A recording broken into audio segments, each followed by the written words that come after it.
Warning.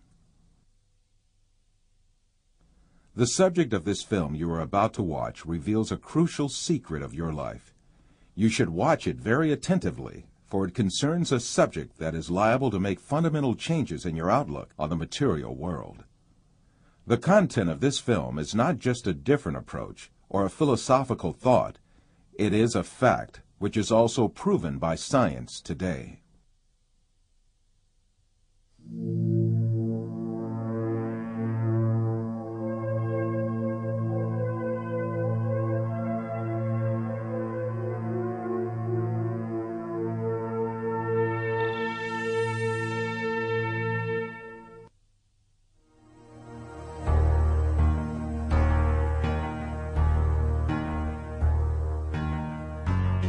Man is conditioned right from the beginning of his life that the world he lives in has an absolute material reality. So he grows up under the effect of this conditioning and builds his entire life on this viewpoint. The findings of modern science, however, have revealed a completely different and significant reality than what is presumed.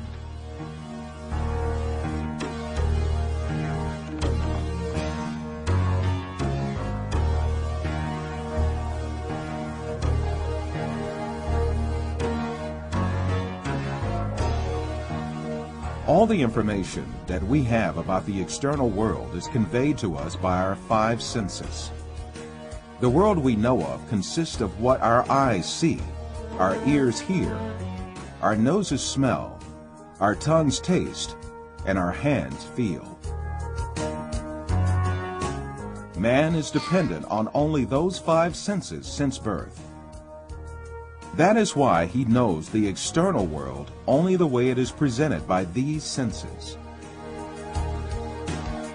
Yet, scientific research carried out on our senses has revealed very different facts about what we call external world. And these facts have brought to light a very important secret about matter, which makes up the external world.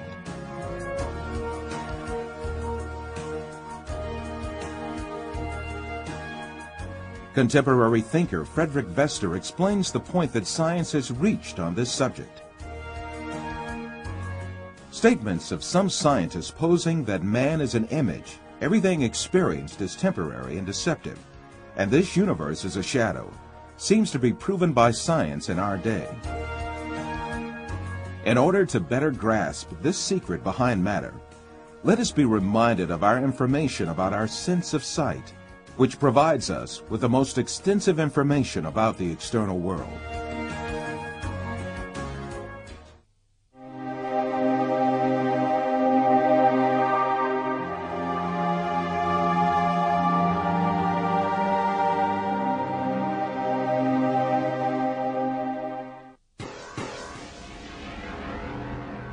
The act of seeing is realized progressively. At the instance of seeing, light clusters called photons travel from the object to the eye and pass through the eye lens, where they are refracted and focus on the retina at the back of the eye. Here, rays are turned into electrical signals and then transmitted by neurons to the center of vision at the back of the brain.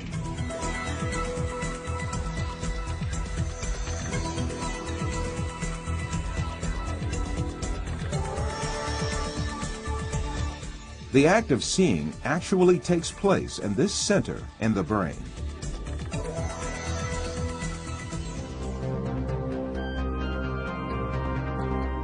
All the images we view in our lives and all the events we experience are actually experienced in this tiny and dark place. Both the film you are now watching and the boundless landscape you see when you gaze at the horizon actually fit into this place of a few cubic centimeters.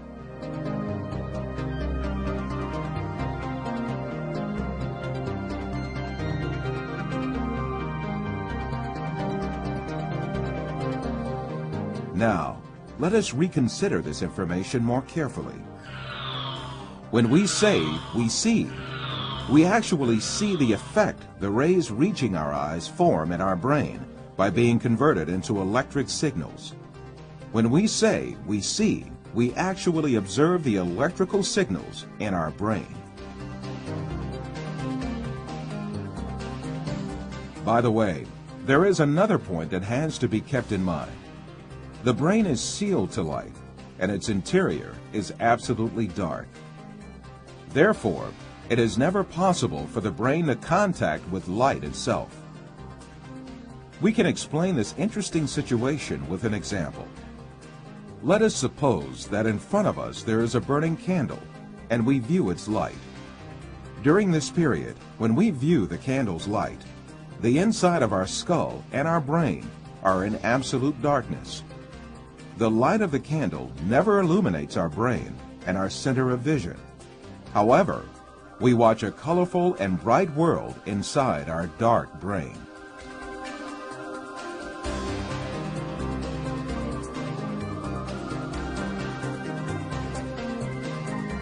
The same situation applies to all our other senses. Sound, touch, taste, and smell are all perceived in the brain as electrical signals. Therefore, our brains throughout our lives do not confront the original of the matter existing outside us, but rather an electrical copy of it formed inside our brain. It is at this point that we are misled by assuming these copies are instances of real matter outside us.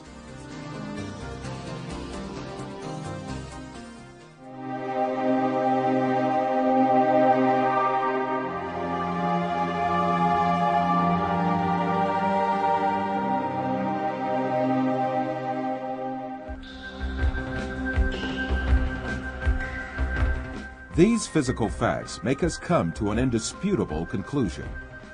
Everything we see, touch, hear, and perceive is matter. The world, or the universe, is only electrical signals in our brain.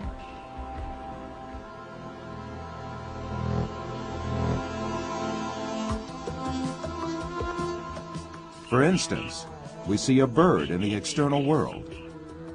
In reality, this bird is not in the external world, but in our brain.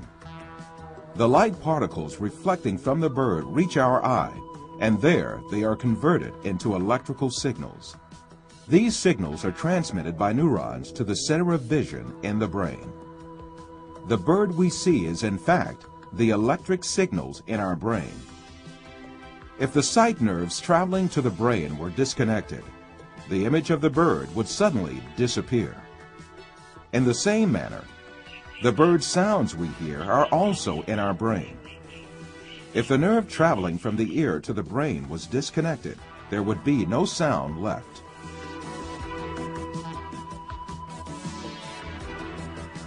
Put simply, the bird, the shape of which we see, and the sound of which we hear, is nothing but the brain's interpretation of electrical signals.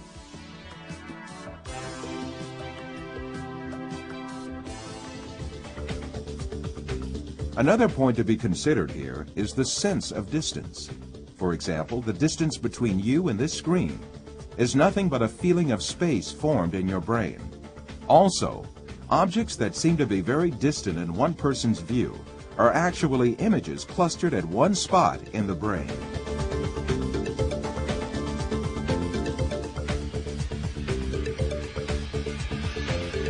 For instance, someone who watches the stars in the sky assumes that they are millions of light years away from him. Yet the stars are right inside himself and the center of vision of his brain.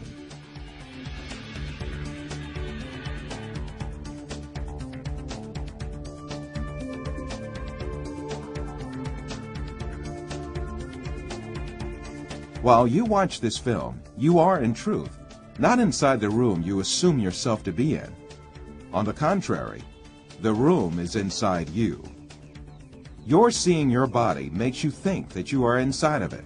However, you must remember that your body, too, is an image formed inside your brain. So far, we have been speaking repeatedly of an external world and a world of perceptions formed in our brain, the latter of which is what we see. However, Since we can never actually reach the external world, how can we be sure that such a world really exists? Definitely we cannot.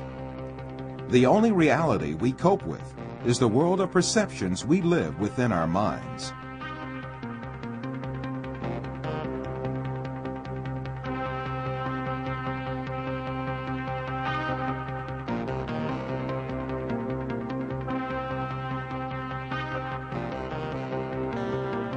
We believe in the existence of objects just because we see and touch them, and they are reflected to us by our perceptions. However, our perceptions are only ideas in our mind. Thus, objects we captivate by perceptions are nothing but ideas, and these ideas are essentially in nowhere but our mind. Since all these exist only in the mind, then it means that we are beguiled by deceptions when we imagine the universe and things to have an existence outside the mind. To imagine matter to have an existence outside the mind is indeed a deception. The perceptions we observe may well be coming from an artificial source. It is possible to see this in the mind's eye by an example.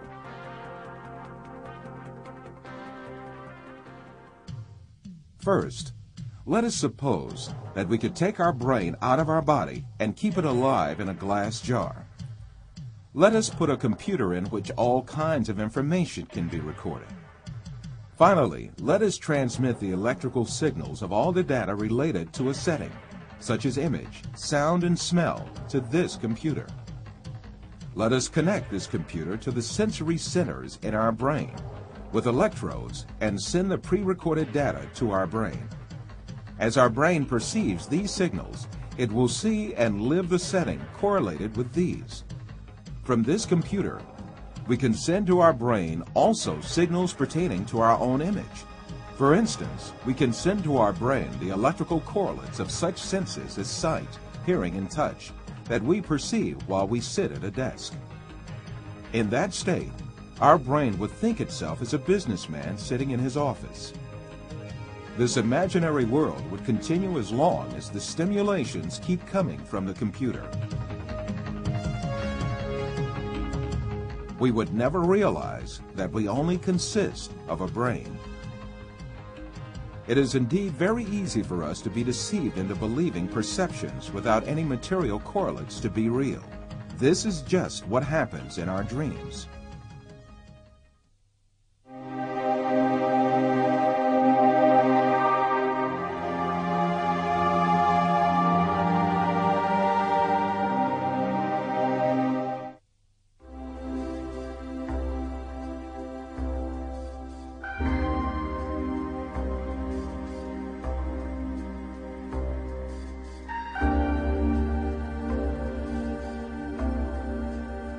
For you, reality is all that can be touched with the hand and seen with the eye.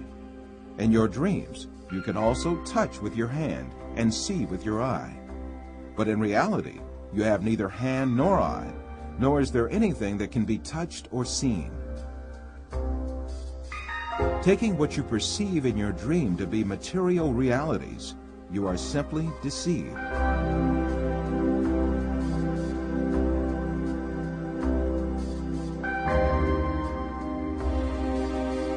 For example, a person deeply asleep in his bed may see himself in an entirely different world in his dream. He may dream that he is a pilot and command a giant airplane, and even spend a great effort to command the plane. In fact, this person has not taken even one step away from his bed. In his dreams, he may visit different settings and meet with friends, have a chat with them, eat and drink together. It is only when the person awakes from his dream that he realizes all were only perceptions. If we are able to live easily in an unreal world during our dreams, the same thing can equally be true for the world we live in. When we wake up from a dream, there is no logical reason for not thinking that we have entered a longer dream that we call real life. The reason we consider our dream to be fancy and the world as real is nothing but a product of our habits and prejudices. This suggests that we may well be awoken from the life on earth, which we think we are living right now, just as we are awoken from a dream.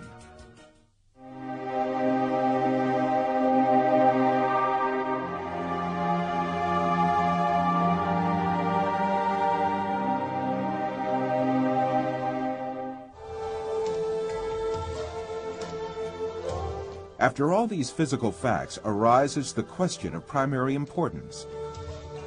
If all physical events that we know are intrinsically perceptions, what about our brain? Since our brain is a matter just like our arms, legs, or any other object, it also must be a perception just like all other objects. An example will illuminate the subject further. Let us think that we extend the nerves reaching our brain and put it outside our head, where we can see it with our eyes. In this case, we would be able to see also our brain and touch it with our fingers. This way, we can understand that our brain is also nothing but a perception formed by the senses of vision and touch. Then, what is the will that sees, hears, and perceives all other senses if it is not the brain? Who is it that sees, hears, touches, and perceives the taste and smell?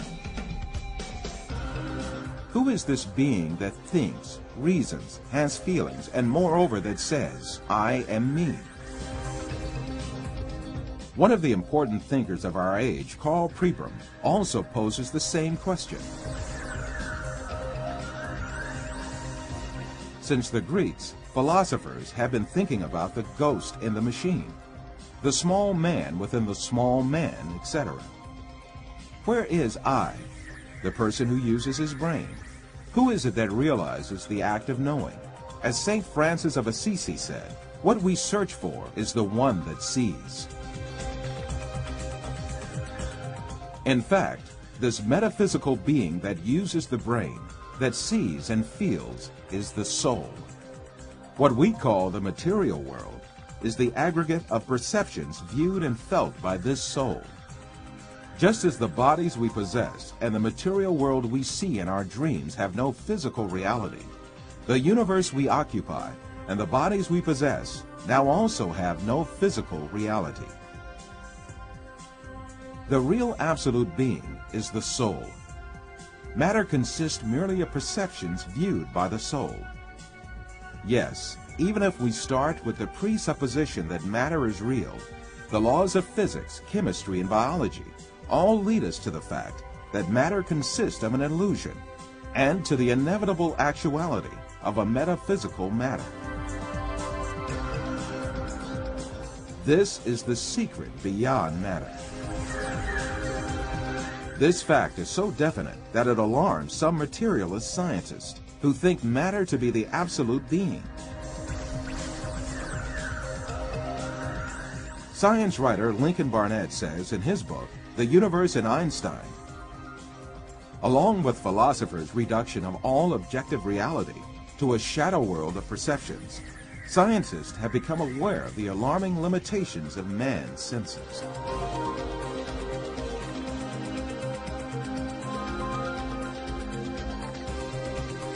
All these facts bring us face to face with a very significant question. If the thing we acknowledge to be the material world is merely comprised of perceptions given to our soul, then what is the source of these perceptions? In answering this question, we must consider the fact that matter does not have a self-governing existence by itself, but is a perception.